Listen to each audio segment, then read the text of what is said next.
سورہ مریم میں ہی بات ان کا قول آ رہا تھا نا کہ کو جب ڈرایا جاتا ہماری آیات پڑھ کر ان کو نصیحت کی جاتی تو کیا کہتے ہیں، کس کی محفلیں زبردست ہیں، کس کے ساتھی زیادہ ہیں، کس کے کام آنے والے زیادہ ہیں، یعنی تم کون ہو؟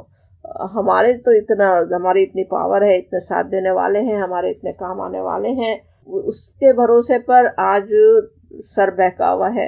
کل وہاں کوئی مدد کرنے والا نہیں ہوگا، کل وہاں کوئی کام آنے والا نہیں ہوگا۔ اور پھر کہا جاتا بلکہ تأتیہم آئے گی ان پر، بغتتن، بغتتن کہے تو بالکل اچانک، ناگہاں، انسان سوچے بھی نہیں اس طرح اچانک سے آ جائے۔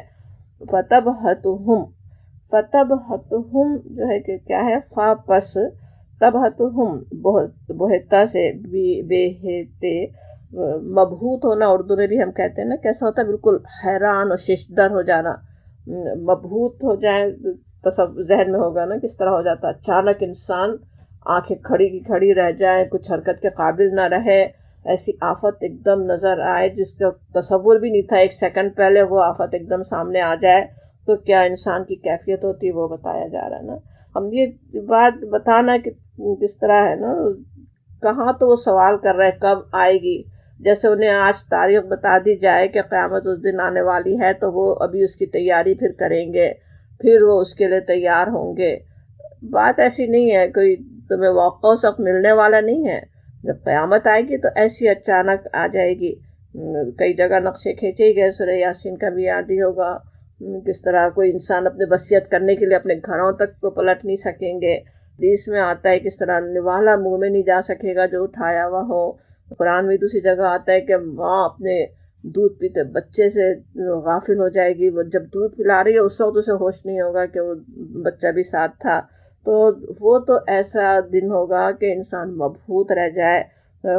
فلا یستطیعون، فلا پس نہیں، یستطیعون کوئی استطاعت نہیں رکھیں گے، کوئی طاقت نہیں ہوگی اس وقت، کوئی ان کے لیے ذرا سا بھی ممکن نہیں ہوگا کہ وہ ردہا، کہ وہ اس کو ہٹا سکیں، اس کو ردہ پھیر دینا، اس ہاں کا اشارہ اس آگ کی طرف یا اس قیامت کی طرف جس کو یہاں کہا گیا کہ وہ آنے والی اچانک وہ جو ساعت جب آ جائے گی تو اس کو پھر کچھ ہٹا نہیں سکو گے۔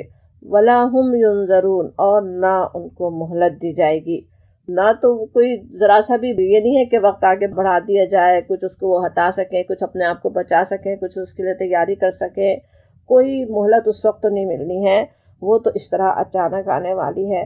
اب یہ کیسی آخرت کی یاد دلانے والی بھی ہے اور کتنے اسکیری آیات بھی ہوتی ہے نا، تو پڑھتے ہوئے دعائی کرتے رہنا چاہیے، اللہم اجرنا من النار، اللہم اجرنا من النار، کہ اللہ تعالیٰ اپنی رحمت سے ہمیں آگ کے عذاب سے بچائے، اپنی پناہ میں لے لے۔ انسان کیسے دھوکوں میں رہتا ہے، وَلَا هُمْ يُنصَرُونَ جو کہا گیا وہ کس طرح، وہ تو تھے ہی دھوکے میں، دوسرے بھی ایمان رکھنے والے تک بھی کیسے کیسے دھوکوں میں ہوتے ہیں۔ کوئی شفاعت کر دے گا، کسی سے بیعت کی بھی ہے، فلاں گروہ سے تعلق رکھتے ہیں، فلاں کے خاندان سے ہیں، فلاں کی نسل سے ہیں، وہ بس کام آ جائے گا، وہ کچھ نہیں کام آنے والا ہے جب تک اپنا عمل نہیں ہوگا، اپنی تیاری خود ہوگی تو وہاں کام آنے والی ہے۔ وہ یہاں پہ یاد دلایا جاتا اور پھر کہا جا رہا ہے وَلَقَدِ اسْتُهْزِئَ، وَلَقَدْ جب کہا جائے تو کس طرح ہوتا ہے، اور لقد، لا بھی تاکید کے لیے آتا ہے، قد بھی، تو ڈبل تاکید، ڈبل ایمفیسس، بہت ہی اب جملے میں زور آ جاتا ہے نا، جیسے کہ وَلَقَدِ اسْتُهْزِئَ، تہزیئہ جو ہے وہ حزہ کے معنی ہوتے ہیں مذاق اڑانا، جیسے البتہ استہزاء ہوتا رہا، مذاق اڑتا رہا، مذاق اڑایا گیا، جیسے کہا جا رہا ہے برسول، پیغمبروں کے ساتھ، رسولوں کے ساتھ، برسول من قبلک، آپ سے پہلے کا جیسے واحد کے صیغے میں ہو رہا ہے نا، جیسے نبی صلی اللہ علیہ وسلم سے خطاب ہو، یا پھر ہر انسان سے بھی، جیسے کہا جا رہا ہو کہ وہ من قبلک، آپ سے پہلے بھی جو رسولوں نے، یعنی نبی صلی اللہ علیہ وسلم کا اس وقت مذاق اڑ رہا تھا، اڑایا جا رہا تھا، وہ جو پیچھے جو باتیں نقل کی گئی وہ سب مذاق اڑانے ہی کے لیے تھی نا، اور آپ کو تسلی یہاں پہ دی جاتی کہ سب رسولوں کے ساتھ یہی ہوا، آپ کو بھی تسلی دی جاتی ہے، آپ کے ساتھی جو تھے وہ بھی کیسے اذیتیں اٹھا رہے تھے، ان کے بھی مذاق اڑائے جا رہے تھے، کہا جاتا ہے ان سے پہلے بھی، آپ سے پہلے بھی رسولوں کا ایسی مذاق اڑایا گیا. فحاقہ، فحاقہ جو ہے یہ قاف سے. حاقہ کے معنی ہوتے جیسے کسی چیز کو گھیر لینا، اس پر نازل کرنا، اس کے گھیرے میں لے لینا. تو بس گھیر لیا، آ گھیرا ان کو جو سخیرو، جو مذاق کر رہے تھے. یہ بھی مذاق کے لیے سخیرہ کا بھی لفظ ہے نا، حزہ بھی اور سخیرہ. کسی کا مذاق اڑانا، تمسخر کرنا، کسی کو جیسے ریڈیکیول کرنا. تو انہوں نے تمسخر کیا منہم، ان میں سے جو ما کانو تھے جس کے ساتھ بھی یستہزئون وہ ہنسی اڑاتے تھے.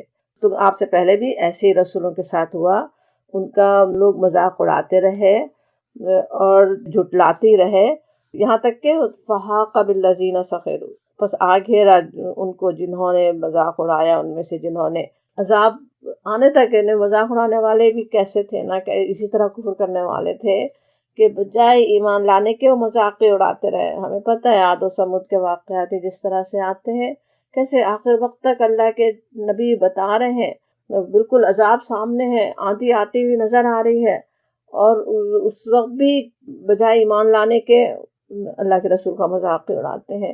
قوم سمود کا ہمیں پتہ ہے کس طرح اللہ کے رسول نے کہہ دیا 3 دن اور رات بس لو، پھر بھی ہوش نہیں آتا، پھر بھی وہ مذاق اڑانے میں رہتے ہیں، یہاں تک کہ آ گھیرا. اب کہاں تو وہ اتنے اس کو لائٹلی لے رہے ہیں اللہ کے عذاب کی خبر کو، اور وہ آ کے انہیں گھیر لیتا ہے نا. کس طرح اللہ کے عذاب آ جاتے ہیں، کس طرح وہ گھیرے میں آ گئے.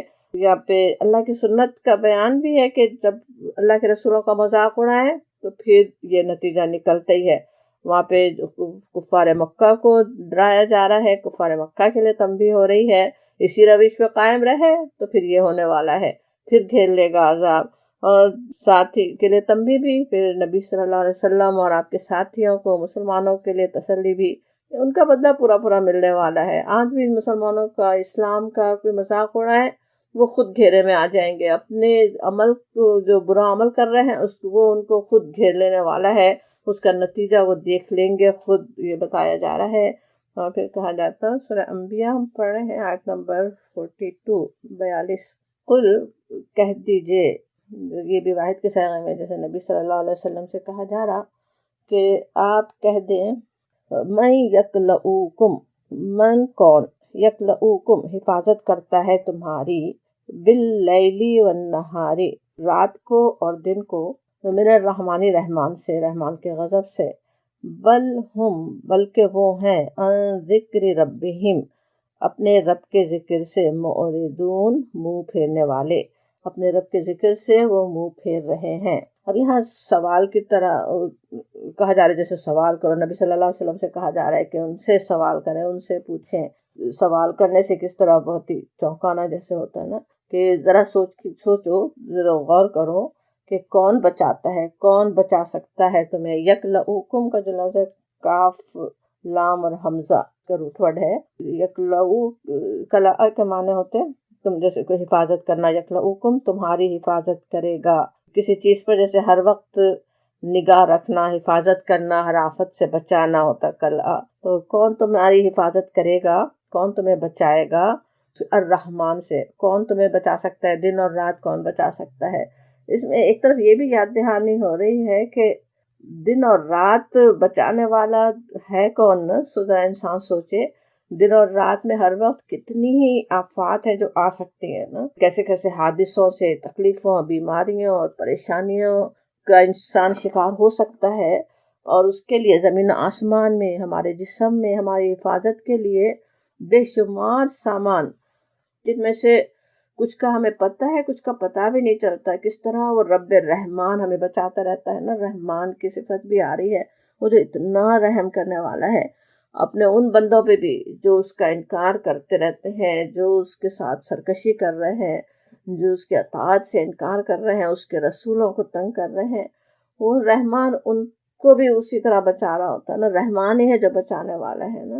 اب ذرا سوچیں کہ رحمان سے عذاب کا مطالبہ کرنے سے پہلے، یا یہ کہ ایسی حرکتیں کرنے سے پہلے جو عذاب کو دعوت دینے والی ہیں، کبھی سوچا تم نے جیسے یہ سوال کرو کہا جا رہا ہے نا کہ کون ہے، اگر آ گیا عذاب تو کون ہے؟ اگر رحمان جو اتنی رحمت کرنے والا ہے اس کے عذاب کو اگر تم نے دعوت دے دی تو پھر کون تمہیں بچائے گا؟ کون بچا سکتا ہے؟ پھر بل ہم عن ذکر ربہم موردون کہنا کس طرح نبی صلی اللہ علیہ وسلم کے لیے بڑی جیسے تسلی بھی کہ اصل بات یہ ہے کہ وہ بس اس ذکر سے اعراض ہو کر رہے ہیں نا۔ نبی صلی اللہ علیہ وسلم تو بہترین طریقے سے انہیں نصیحت پہنچا رہے ہیں، پوری کوشش کر رہے ہیں، لیکن ان کا کیا حال ہے کہ وہ اس سے اعراض کیے ہوئے ہیں۔ اس ذکر سے، اس یاد دہانی سے انسان اعراض کر لے تو پھر کیا آفت آ سکتی ہے، کیسے بڑے عذاب میں گر سکتا ہے، اس کی بار بار یاد دہانی ہو رہی ہے۔ پھر کہا جاتا ام لہم، کیا ان کے لیے، پھر سوال کی طرح ہو رہا ہے، آلہتن، کوئی معبود، تمنعہم من دوننا، جو بچاتے ہیں انہیں سوائے ہمارے، لا یستطیعون، نہیں طاقت رکھتے، نصر انفسہم، مدد کی اپنے آپ کی، ولا ہم، اور نہ وہ، منا، ہم سے، یصحبون، ساتھی پائیں گے، یا یہ کہ نہ ہم سے وہ پناہ دیے جائیں، نہ وہ ہم سے پناہ دیے جائیں گے۔ اب یہاں پہ جو ایک ان کے جو جھوٹے سہارے انہوں نے لیے ہوئے تھے، جو سمجھے دھوکے میں تھے کہ کوئی کام آ جائے گا، کوئی مدد کر دیں گے، ان کے آلہہ مدد کر دیں گے، وہ آلہہ ان کے کام آ جائیں گے۔ تو کہا جا رہا ہے ذرا سوچ کے دیکھو، غور کرو، کیا وہ آلہہ ہیں جو تمنعہم کا جو لفظ ہے منع سے، منع کے معنی ایک تو وہ بھی ہے جو ہم اردو میں جس طرح استعمال کرتے ہیں، منع کرنا، روکنا کسی چیز کو، کئی جگہ قرآن میں آتے ہی ہے نا، یمنعون الماعون کا لفظ ہم پڑھتے ہیں، لیکن منع کے ایک معنی حمایت اور حفاظت کرنے کے بھی ہوتے ہیں، یہاں ان معنوں میں آ رہا ہے تمنعہم، جو بچاتے ہیں انہیں، یعنی کوئی آلہہ ہے جو انہیں بچانے والے ہوں، من دوننا، سوائے ہمارے، یعنی اللہ تعالیٰ ہے جو بچانے والا ہے، اللہ تعالیٰ ہے جو حفاظت فرمانے والا ہے۔ اللہ تعالیٰ کوئی نقصان پہنچانا چاہے تو پوری کچھ ان کے تھوڑے سے وہ آلہہ تو کیا پوری دنیا مل کے بھی بچا نہیں سکتی اس تکلیف سے جو اللہ تعالیٰ پہنچانا چاہے۔ کوئی اگر عذاب آئے تو کوئی اور اس کو روک نہیں سکتا، کوئی بچا نہیں سکتا، تو کیا کوئی آلہہ تمہارے ہیں جو تمہیں بچاتے ہو ہمارے مقابلے میں، من دوننا، ہمارے سوا کہنے سے ایک تو یہ کہ اللہ کے سوا کوئی نہیں بچاتا، دوسرے کہ اللہ تعالیٰ کے مقابلے میں کوئی نہیں بچا سکتا، ان کی تو لا یستطیعون، کوئی استطاعت، کوئی طاقت ان میں تو ہے ہی نہیں، نصر انفسہم، اپنے آپ کی مدد کی بھی، وہ تو اپنی بھی مدد نہیں کر سکتے۔ ایک مکھی ان سے، جیسے سورہ حج کے آخر میں آتے ہیں نا، مکھی کوئی ان سے ایک چیز لے جائے تو اس کو تک تو وہ واپس لے نہیں سکتے، مکھی ان کے اوپر بیٹھی ہو تو اڑا نہیں سکتے تھے ان کے آلہہ تو، لیکن اس کے علاوہ بھی کسی نے جو بھی آلہہ بنائے ہوئے ہوں، انسانوں تک کو بھی لوگ اللہ کے ساتھ شریک کر رہے ہوں، جانوروں تک کو بھی نعوذ باللہ شریک کر رہے ہوں، وہ اپنی بھی تو وہ مدد نہیں کر سکتے، اپنے تک بھی وہ کام نہیں آ سکتے، ابھی اللہ کا عذاب آئے تو وہ بھی اس میں بھی گرفتار ہو سکتے ہیں، اور تم ان سے مدد کی توقع رکھ رہے ہو، وَلَا هُم مِنَّا يُصْحَبُونَ، اور نہ وہ ہم سے ساتھی پائیں گے، یعنی جب اللہ کے ساتھ شرک کریں گے تو پھر اللہ تعالیٰ کے بھی وہ ساتھی نہیں ہوں گے، اللہ تعالیٰ کی بھی طرف سے انہیں کوئی مدد نہیں ملنے والی ہے، ہر طرف سے مایوس انہیں کیا جا رہا ہے۔ بلکہ یعنی یہ سب تو حقیقتیں ہیں، کس طرح سے وہ غافل ہیں اور کیا اس کا انجام ہو سکتا ہے، لیکن نبی صلی اللہ علیہ وسلم کی بات وہ کیوں نہیں مان رہے ہیں، اتنا بہترین کلام ان کے دل میں کیوں نہیں اتر رہا ہے، اتنی بہترین نصیحت سے وہ کیوں فائدہ نہیں اٹھا رہے ہیں، وہ بتایا جا رہا ہے۔ بلکہ متعنا کیا ہوتا ہے کہ ہم نے انہیں ساز و سامان دیا، ہم نے انہیں متاع دی، ہم نے انہیں فائدے دیے، ہؤلاء، ان کو، وآباءہم، اور ان کے آبا کو، ان کے آبا و اجداد کو، ان کے باپ دادا کو، حتیٰ، یہاں تک کہ طالا، دراز ہو گئی، علیہم العمر، ان پر عمر، افلا، کیا پس نہیں، یرونا، دیکھتے وہ، انا، یہ کہ ہم، نأتی الارض، ہم آ رہے ہیں زمین کی طرف، ناقصوہا، ہم گھٹاتے ہوئے اس کو، من اطرافہا، اس کے کناروں سے، افہم الغالبون، کیا پھر وہ غلبہ پانے والے ہیں، پھر کیا وہ غالب ہوں گے۔ اب کیا بتایا جا رہا ہے یہاں پہ، ان کی غفلت کی اصل وجہ جیسے بتائی جا رہی ہے، یاد دہانی بھی ہو رہی ہے ہم سب کے لیے بھی اور ان کے لیے بھی، کہ اصل وجہ کیا ہے، دنیا جب دراز ہو جائے، دنیا میں اللہ تعالیٰ سب کچھ دے دے اب یہاں پہ جیسے کہا جا رہا ہے کہ ہم نے ان کو متاع دی، ساز و سامان دیا، یہ ان کو کون ہے؟ وہ جو سرداران مکہ ہیں، جو بڑے بڑے اس کے کتنے عیش میں تھے نا، اللہ تعالیٰ نے خوب انہیں نوازا ہوا تھا، خوب تجارتیں چمک رہی تھیں، خوب اللہ نے مال و اولاد سے نوازا ہوا تھا، بلکہ ان کے آباء و اجداد تک کو بھی، اور وہ سمجھ رہے ہیں کہ ہمارے تو اطمینان سے ایسی زندگی ہمیشہ سے گزرتی آ رہی ہے اور اسی طرح سے بس گزرتی رہے گی، اطمینان سے وہ اسی طرح سے یعنی اللہ تعالیٰ کی طرف سے متاع بس ملتی رہے گی، وہ یہ سمجھ رہے ہیں۔ ان کے حتیٰ تعالیٰ علیہم العمر، جس طرح کہا جاتا ہے تعالیٰ کا جو لفظ ہے تے و لام، طول کا لفظ جیسے اردو میں بھی جیسے استعمال ہوتا ہے کسی چیز کی لمبائی کے لیے کہتے ہیں نام طول، لیکن طول کا لفظ جو ہے تو جیسے طول کہیں تو خاص کر فضل و احسان کے معنوں میں استعمال ہوتا ہے۔ اللہ تعالیٰ کی صفت بھی قرآن میں آتی، ذی الطول، جیسے صاحب کرم، اول الطول بھی کہا گیا جیسے خوشحال طبقے کو، جس کے اللہ تعالیٰ نے خوب نوازا ہوا ہو۔ یہ بھی کہ مطلب سمجھا گیا کہ ایک طویل مدت گزر گئی۔ بھی تعالیٰ علیہم العمر کہنے کا جیسے ترجمہ دیکھ بھی سکتے ہوں گے، تفہیم میں ہے کہ ان کے دن لگ گئے، جیسے اپنے آپ کو کچھ وہ سمجھنے لگ گئے ہوں، سمجھ رہے ہیں کہ ہمیں سب کچھ حاصل ہو گیا ہے۔ وہ بات یہاں پہ کہی جا رہی کہ اللہ تعالیٰ نے ان کو دیا، ان اطمینان سے ہیں، اس کی وجہ سے وہ اتنے غفلت میں آئے ہوئے ہیں۔ مال و اولاد کی نعمتیں دنیا میں صرف انعام کے لیے نہیں ہوتی نا، یہی انسان بھول جاتا ہے، سمجھتا ہے کہ اللہ تعالیٰ مجھ سے بہت راضی ہے، اس دنیا میں راضی ہے، آخرت میں بھی راضی ہوگا، حالانکہ امتحان کے پرچے ہی ہے نا یہ۔ پچھلی آیات میں ہم نے جس طرح سمجھا بھی تھا کہ شکر کا امتحان اکثر صبر کے امتحان سے بھی زیادہ سخت ہوتا ہے نا، ناکامی کے امکانات بھی زیادہ ہوتے، سبھی مفلسی بھی امتحان ہے، اللہ تعالیٰ خوب نواز دے بھی تو امتحان ہی ہے، لیکن اس میں انسان زیادہ غافل ہو جاتا ہے نا۔ اسی لیے نبی صلی اللہ علیہ وسلم نے اپنی امت کے لیے مال کو فتنہ بتایا، وَفِتْنَةُ أُمَّتِ المال، میری امت کے لیے خاص آزمائش مال ہے۔ بخاری اور مسلم کی ایک حدیث ہے، عمرو بن عوف سے روایت ہے، رسول اللہ صلی اللہ علیہ وسلم نے فرمایا کہ میں تم پر فقر و ناداری آنے سے نہیں ڈرتا، لیکن مجھے تمہارے بارے میں یہ ڈر ضرور ہے کہ دنیا تم پر زیادہ وسیع ہو جائے گی، اور جیسے کہ تم سے پہلے لوگوں پر وسیع کی گئی تھی، پھر تم اس کو بہت چاہنے لگو گے جیسے کہ انہوں نے اس کو بہت زیادہ چاہا تھا، اور پھر وہ تم کو برباد کر دے جیسے کہ اس نے ان اگلوں کو برباد کیا۔ اب یہ حدیث دیکھیں تو کیسی پیشن گوئی لگتی ہے نا۔ آج امت کا حال دیکھیں، اللہ تعالیٰ نے خوب نواز دیا آئل دے کر، اور کس طرح آج کیا حال ہے حکمرانوں کا نا، کہ کیا کس طرح سے جیسے اسلام کو ہی بھول رہا ہے، اسلام سے دور ہو گئے ہیں۔ اتنا بڑا یہ فتنہ ہے، یہاں پہ یہ بات کہی ویسے کس لیے گئی ہے؟ انسان اس کو امتحان سمجھے، اللہ تعالیٰ نے اگر نوازا ہوا ہو تو وہ غفلت میں ڈالنے کا باعث نہ بن جائے انسان کو۔ دنیا ہے ہی کیسی چیز نا، دنیا کے جیسے دھندے بڑھتے چلے جاتے ہیں، جتنی دنیا ملتی ہے دنیا کے دھندے بڑھتے جاتے ہیں، اسی میں انسان غافل ہوتا ہی چلا جاتا ہے، اپنے اللہ کو ہی بھول جاتا ہے۔ وہاں یہاں تو ان سرداران کی بات ہو رہی ہے، لیکن ہم سب کو بھی سمجھنے کی ضرورت ہے کہ اس کو ایک بڑا امتحان انسان سمجھے، اس امتحان میں پورا اترنے کی کوشش کرے، اس امتحان میں کامیاب ہونے کی کوشش کرے، اللہ تعالیٰ کے دیے ہوئے مال کو جس طرح خرچ کرنا چاہیے اس طرح سے خرچ کرنے والے ہوں۔ اور پھر وہ بھی ہے کہ دنیا میں جو چھائے ہوئے رہتے ہیں نا، معاشی طور پہ جو پوری دنیا کو ہولڈ کر رہے ہوتے ہیں، انہیں بھی سمجھنے کی بھی ضرورت ہے کہ اصل وہ کیسے سب سے بڑے شریر ہیں، ان کے پیچھے انسان نہ چلے۔ سرداروں کے ساتھ بھی یہی ہو رہا تھا نا کہ دوسرے لوگ ان کی طرف دیکھ رہے ہیں، عوام ان کی طرف دیکھ رہے ہیں، ان کی بات مان رہے ہیں، بلکہ ہر رسول کے ساتھ یہی ہوا۔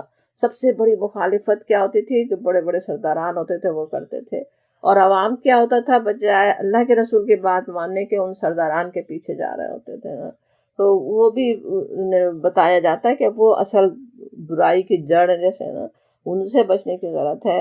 اور پھر کہا جا رہا ہے افلا، بس کیا نہیں دیکھتے وہ، یا رعا ہوتا نا دیکھنا، اور یرونا کہیں تو وہ دیکھتے، کیا وہ نہیں دیکھتے، انا یہ کہ ہم نأتی الارض، ہم آ رہے ہیں، ننقصھا زمین کو گھٹاتے ہوئے، نون دیکھیں بار بار جیسے آ رہا ہے نا، انا نأتی ننقصھا، بہت ایمفیسس ہو جاتا ہے نا، اللہ تعالیٰ جیسے بتا رہے ہم یہ کر رہے ہیں، ہم کی بات ہو رہی ہے، من اطرافها اس کے کناروں سے، اس کے کناروں کو گھٹاتے ہوئے، زمین کے کناروں کو گھٹاتے ہوئے۔ اب اس بات کا کیا مطلب ہے نا کہ ہم چلے آ رہے ہیں اس کو گھٹاتے ہوئے۔ سورہ انبیاء میں بھی اللہ کی وجہ سے بہت سی نشانیوں پر غور کرنے کی دعوت ہے نا، غور کرنے کی دعوت دینے والی صورت ہے۔ جیسے ایسی آیات بھی اس میں ہیں جو بہت ہی گہرے معنی رکھتی ہیں۔ پیچھے بھی کچھ آیات ہم پڑھ چکے ہیں اس طرح کی، ان کو کئی طرح سے پھر سمجھا بھی جا سکتا ہے نا۔ سورہ رعد میں بھی بالکل یہی بات ایسے گزر چکی ہے۔ سورہ رعد اور سورہ انبیاء دونوں ہی مکی صورتیں ہیں۔ وہاں پہ کس طرح نشانیاں دکھائی جا رہی تھی نا، لوگوں کو غور کرنے کی دعوت ہو رہی تھی کہ اس پہ غور کریں۔ اس آیت کی وجہ سے ان صورتوں کو اس وقت کی صورت بھی سمجھا گیا، اس دور میں نازل ہونے والی صورتیں سمجھا گیا جب اسلام کی دعوت مکے سے باہر بھی پھیل رہی تھی نا۔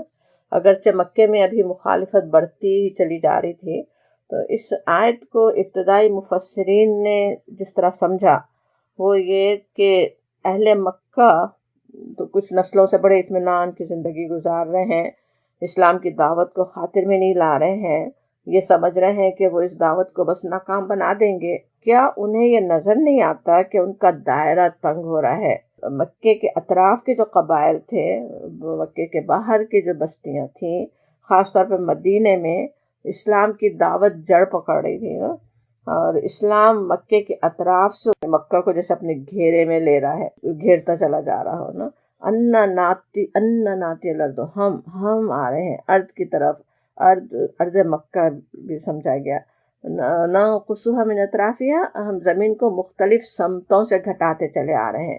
وہ کہنا کیسا ہے؟ جیسے اللہ تعالیٰ اسلام کی دعوت دینے والوں کے ساتھ ہے، یا جیسے کہ خود اسلام کو پھیلا رہا ہے۔ اللہ تعالیٰ ہی سوچے آ رہا ہو انہیں پکڑنے کے لیے، جو مخالفین ہیں ان کو باہر سے آ رہا ہو۔ بالکل ویسے ہی ہوا ہی نا، مدینے سے ہی کس طرح آ کے ان کو گھیرے میں لے لیا گیا۔ تو کہا جا رہا ہے اس کی طرف اشارہ ہو رہا ہے کہ اللہ تعالیٰ ہے جو خود ساتھ ہے ان کے نا۔ کیا شان ہے اللہ تعالیٰ کی اور اللہ کے دین کا کام کرنے والوں کے، ان کے اللہ تعالیٰ ان کے ساتھ ہی جیسے ہے کہا جا رہا ہے۔ اور پھر افہم الغالبون، کیا پھر وہ غالب ہونے والے ہیں؟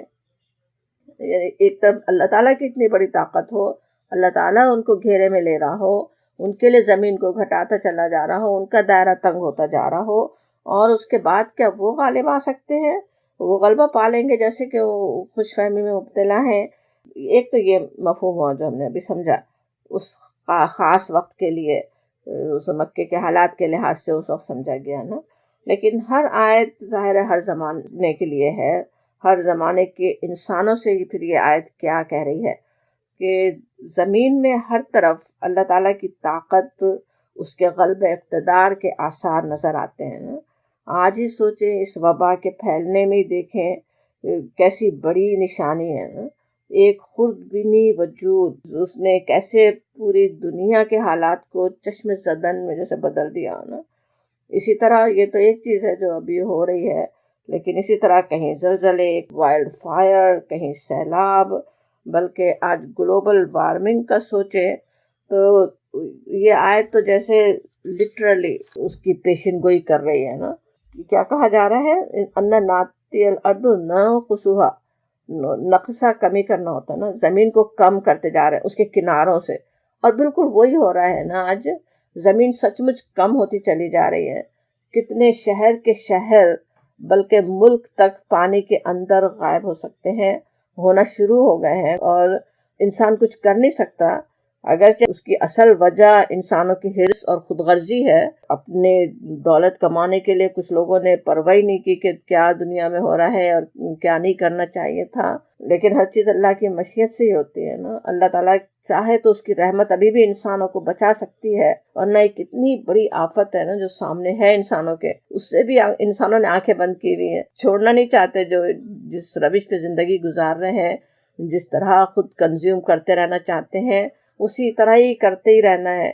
کوئی صحیح قانون نہیں بننے دینا ہے جس سے کہ وہ گلوبل وارمنگ کو ٹالا جا سکے تو، اور وہ ہو رہا ہے کہ زمین کٹ رہی ہے، زمین کم ہوتی چلی جا رہی ہے، اللہ تعالیٰ کی طاقت صاف نظر آ رہی ہے نا۔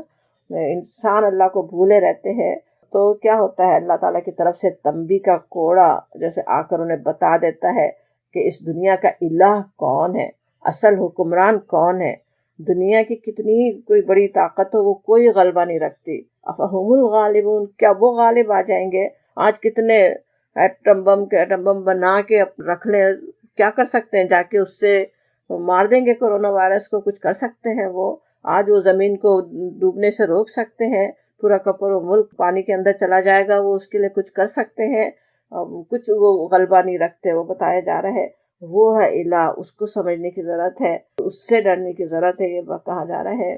اور پھر کہا جاتا ہے آیت 44 ہم پڑھ رہے تھے، آیت 45 میں 45 میں قل کہہ دیجئے، پھر نبی صلی اللہ علیہ وسلم سے خطاب، آپ سے کہا جاتا آپ کہہ دیجئے انما کہیں تو سوائے اس کے نہیں، انذرکم میں تم کو ڈراتا ہوں، میں تمہیں انذار کرتا ہوں، بالوحی وحی سے، وحی کے ساتھ یا وحی کے مطابق، ولا اور نہیں یسمع الصم الدعاء، یسمع سنتے، الصم کیا بہرے، الدعاء پکار کو، وہ پکار کو نہیں سنتے، اذا ما ينذرون جب انہیں ڈرایا جائے، جب انہیں انذار کیا جائے وہ نہیں ڈرتے۔ اب یہاں پہ کہا جا رہا ہے کہ آپ انما کہہ دے یہ بات کہ انذرکم میں تمہیں ڈراتا ہوں، انذار کرتا ہوں۔ انذار کرنا ویسے کیا ہوتا ہے؟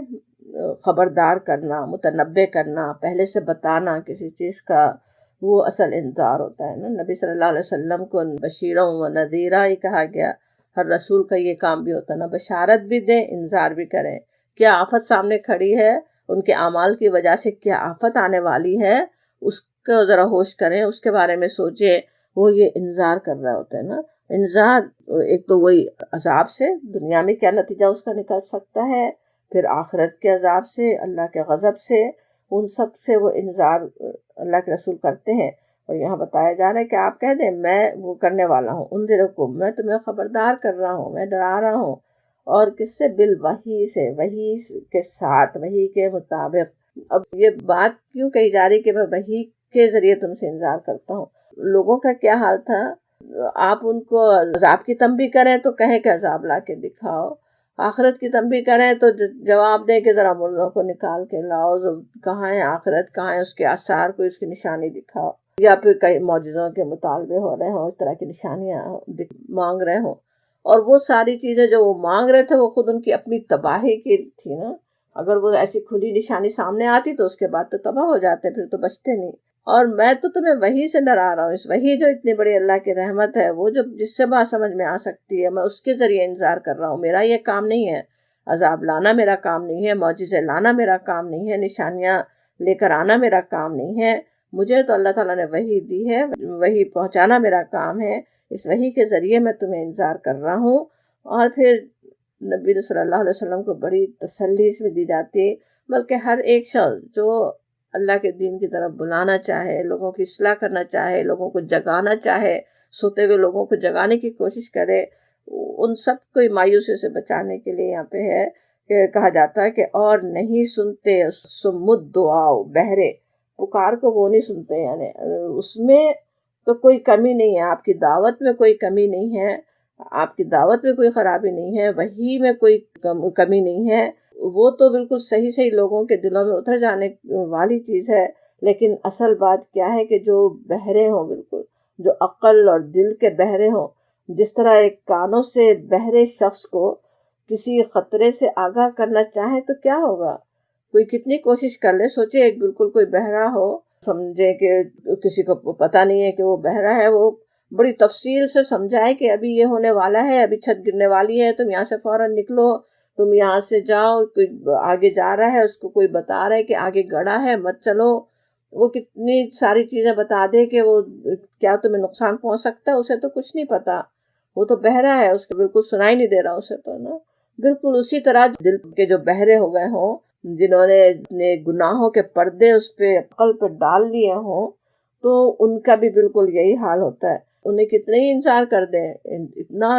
اب سوچیں جو ہم نے انذار کی آیات پڑھی نا ابھی پیچھے، کس طرح جیسے جگا دینے والی آیات ہیں، کتنی فکر دل میں ڈالنے والی آیات ہیں، وہ سنتے ہیں اور پھر مذاق اڑا رہے ہیں، ہنس رہے ہیں، بجائے اس کے کہ فکر ہو۔ تو بات کیا ہے کہ بہرے ہیں وہ، جیسے کہا جا رہا ہے وہ ان بہرے ہو گئے ہیں. اس ایسے بہرے شخص کو آپ کیسے ان کو وہ کر سکتے ہیں نا، آپ کس طرح ان کو انذار کر سکتے ہیں. اور جیسے کہا جا رہا ہے یہ بھی بات ہے کہ جب قرآن سن رہے ہوں، کلام وحی جب ہم پڑھ رہے ہوں، سن رہے ہوں، اس وقت ہمیں بھی اپنے دل کا جائزہ لینے کی ضرورت ہے نا. اس دل میں زندگی ہے یا نہیں، ہمارا کیا ہو رہا ہے. اس طرح ایسے تو نہیں پڑھ جا رہے ہیں، ایسے تو نہیں سن رہے ہیں جیسے کوئی ایک بہرا سنتا ہے جس کا کوئی اثر نہیں ہوتا، دل میں کوئی حرکت ہی نہیں پیدا ہوتی. انذار کی آیات پڑھ رہے ہو، دل میں کوئی خوف نہیں پیدا ہوتا. بشارت کی آیات پڑھ رہے ہو، کوئی شوق پیدا نہیں ہوتا ان بشارتوں کو حاصل کرنے کے لیے، عمل کرنے کا. تو کیا ہے، وہ بالکل بہرے ہی ہو گئے نا. تو ویسے بہروں میں انشاءاللہ ہم شامل نہ ہوں. اور یہ بھی بات ہے کہ مایوس بھی نہیں ہو. دوسروں کی نصیحت جس کر رہے ہو ایسے کسی شخص کو، تو اس سے مایوس بھی نہ ہو جائے، اپنے کام سے مایوس نہ ہو جائے انسان. وَلَئِن مَسَّتْهُمْ، اور اگر مَسَّتْهُمْ پہنچ جائے ان کو، مسّا ہوتا ہے نا چھو جانا، تو ان کو پہنچ جائے نفحۃ من عذاب ربک، نفحۃ ایک بھاپ، من عذاب ربک آپ کے رب کے عذاب کی.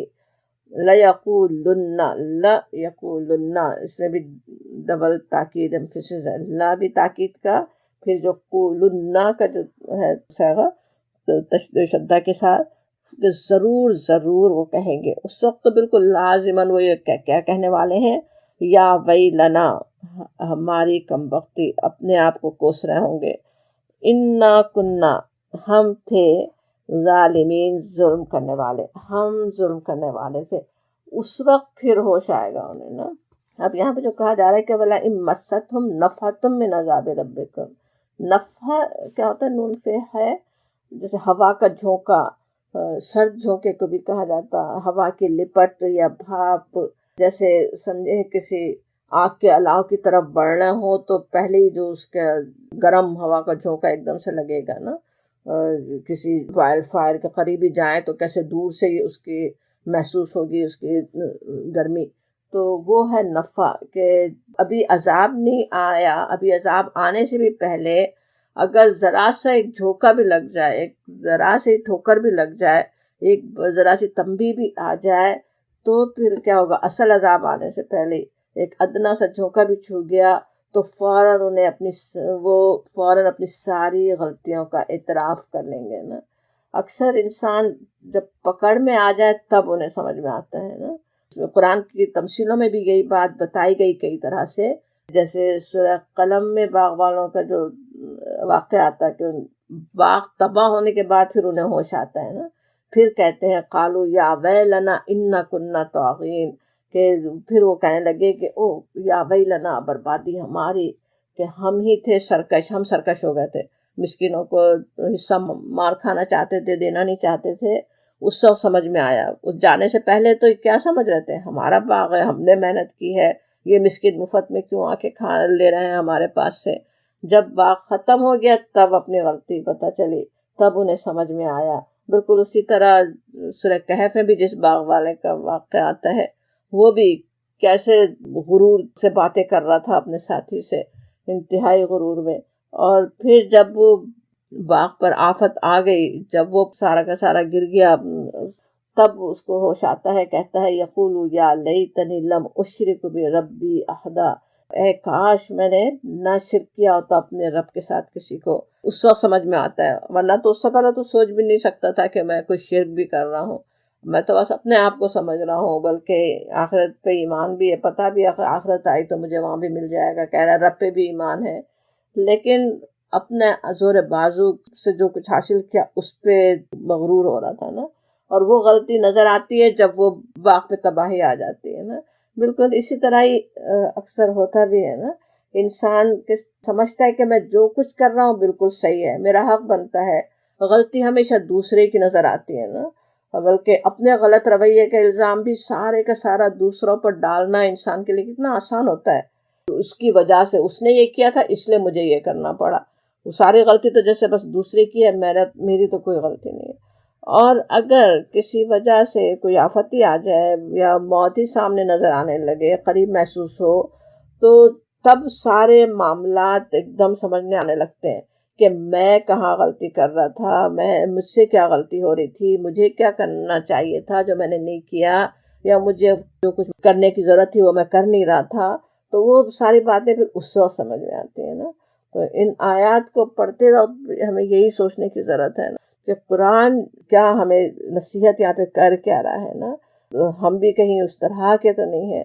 نصیحت لینے والے ہوں، پہلے سے نصیحت لینے والے ہوں نا، اس وقت کا انتظار نہیں کریں کہ اللہ کی تعالیٰ کی طرف سے پکڑ آ جائے، پہلے سے سوچنے اور سمجھنے والے ہوں. اور اصل چیز تو وہ ہے کہ جس طرح پیچھے آیت میں تھا نا کہ وحی کے ذریعے میں انذار کر رہا ہوں، اس وحی کے ذریعے سے ہدایت لے انسان، اس وحی کے ذریعے سے اپنے اصلاح کرتا رہے. اپنے آپ کو خود انذار کرنے کی ضرورت ہے، اپنی نفس کو انذار کرنے کی ضرورت ہوتی ہے نا. اس نفس کے پیچھے، نفس میں بیٹھے ہوئے شیطان کی اگر بات سنتے رہیں تو انسان کیسے بالکل آنکھوں پہ پردے پڑ سکتے، بالکل بہرا بن سکتا ہے جس میں نصیحت کام ہی نہیں کرے.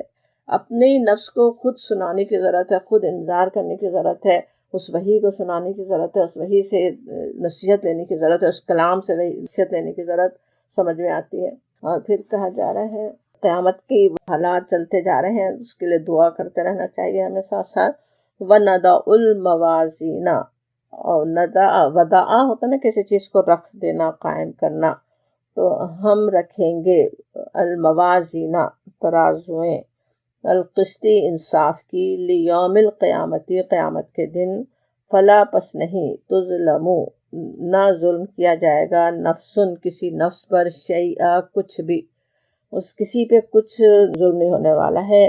وَإِن اور اگر کانا ہو مثقالا برابر ایک دانے، مثقالا حبتن ایک دانے کے برابر، ایک دانے کے مثل، میں خردلن رائی کے، اتینا بہا ہم لا حاضر کریں گے اس کو، وکفا بنا حاسبین اور ہم کافی ہیں حساب لینے کے لیے.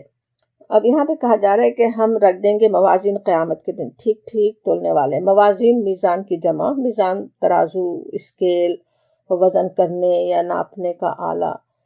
اب یہ جو موازین رکھے جائیں گے وہ کیسے ہوں گے، وہ کیسی ترازو ہیں، اس کے بارے میں آج اندازہ لگانا تو ظاہر ناممکن ہے نا. یہاں اس کے بارے میں ایک بات تو یہ بتائی گئی کہ میزان القسط ہے، ٹھیک ٹھیک تولنے والی، انصاف کرنے والی ہے نا، بالکل صحیح تولنے والی ہے وہ.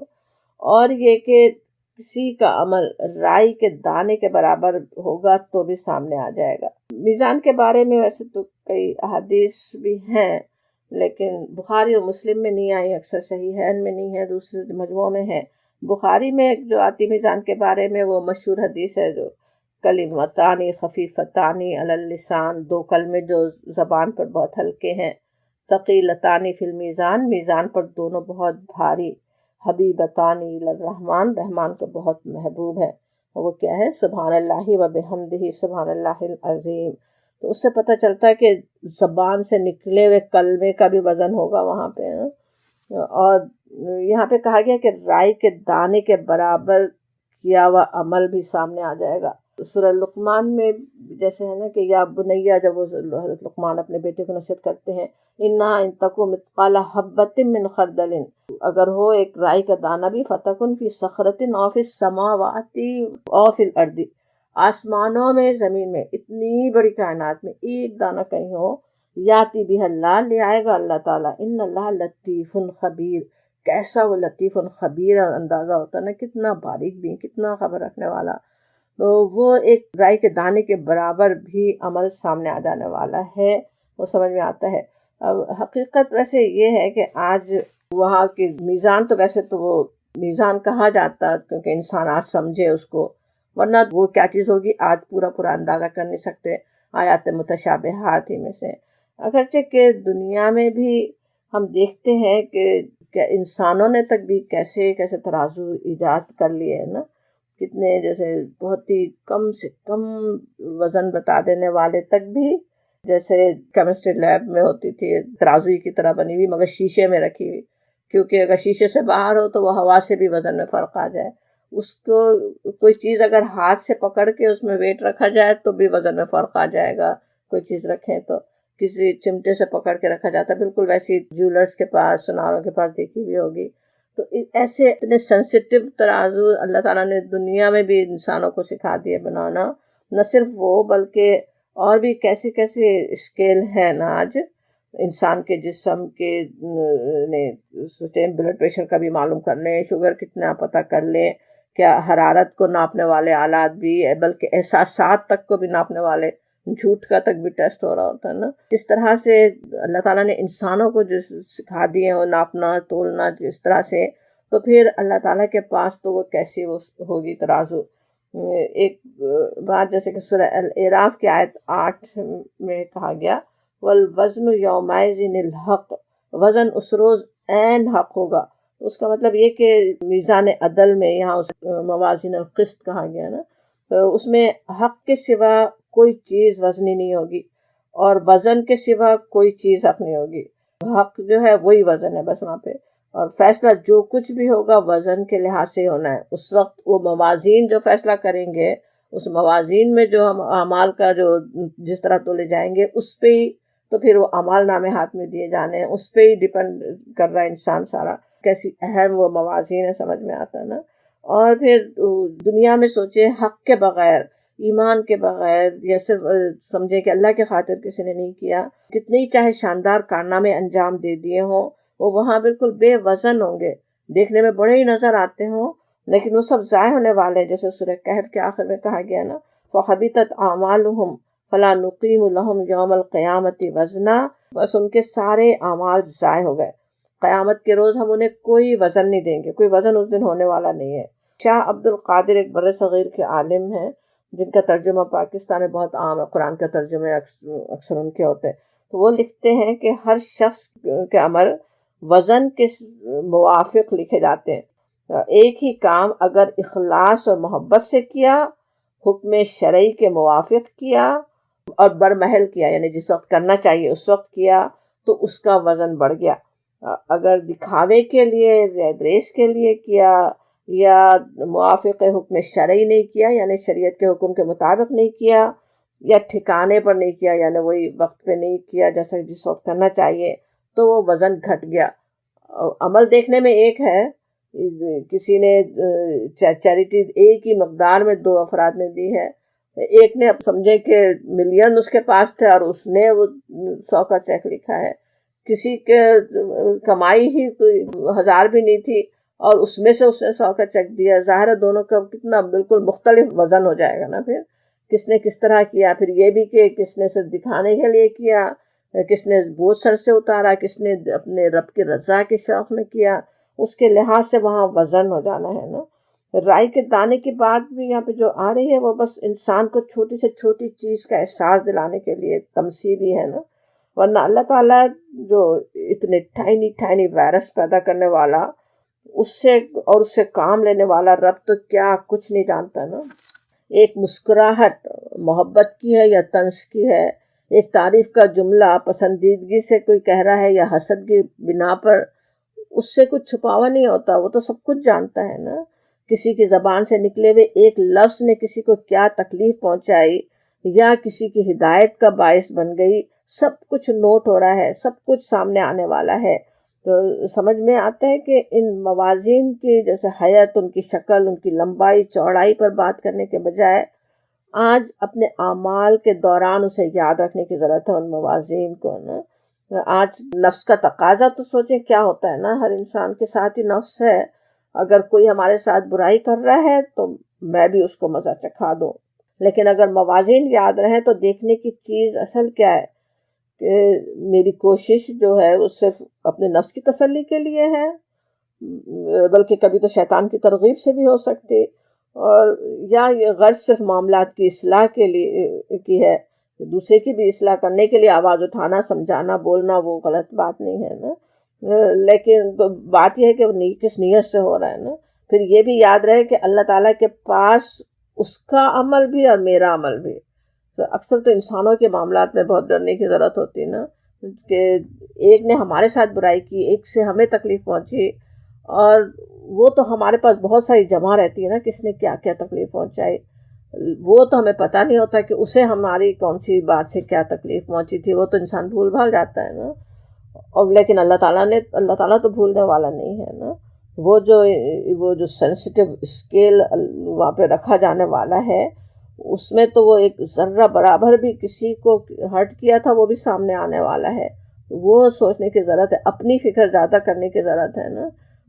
شیطان تو کیا ہوتا ہے، نفس میں بیٹھا ہوا ہمیں بار بار کسی کی ایک بات کسی کی جو ہمیں بری لگی تھی وہ 20 دفعہ یاد دلاتا رہتا ہے نا، کہ وہی یاد کرتا رہے انسان. اللہ سے غافل ہو تو دہراتا بھی رہے، زبان سے بھی بتاتا بھی رہے لوگوں کو، غیبت کر کر کے اپنے اور گناہ پہ گناہ جمع کرتا چلا جائے، اور خود کیا کچھ کر لیا، اس کے جواب بھی کبھی دے دیا تھا یا کسی اور طریقے سے کچھ اور کر لیا، بات ہی بند کر کے ٹارچر کر دیا، جو تعلقات توڑ کے کچھ غلط کام کر لیا، جو بھی کیا وہ سب اللہ تعالیٰ جانتا ہے. وہ تو یاد ہی نہیں کہ خود کیا کیا تھا نا.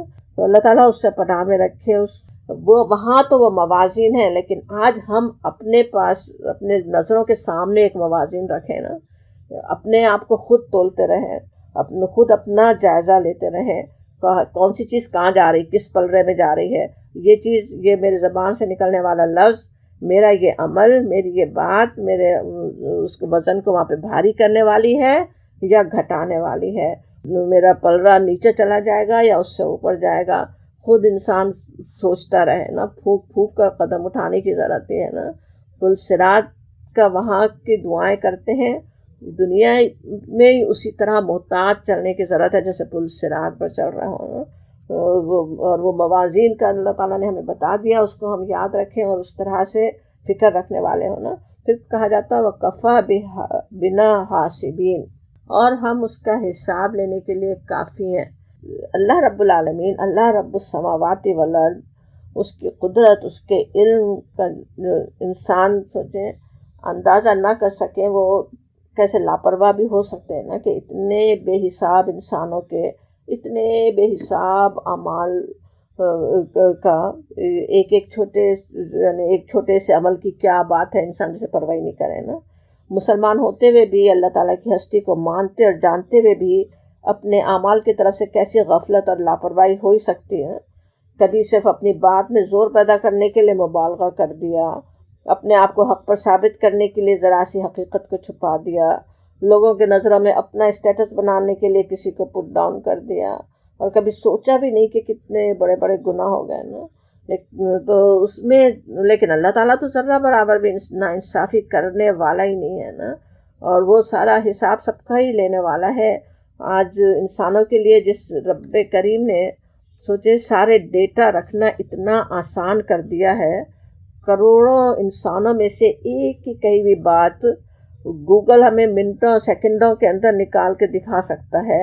تو اللہ تعالیٰ کے لیے کیا مشکل ہے ہر ایک کے اعمال کو نکال کے اس کے سامنے اسے لا کے دکھا دینا.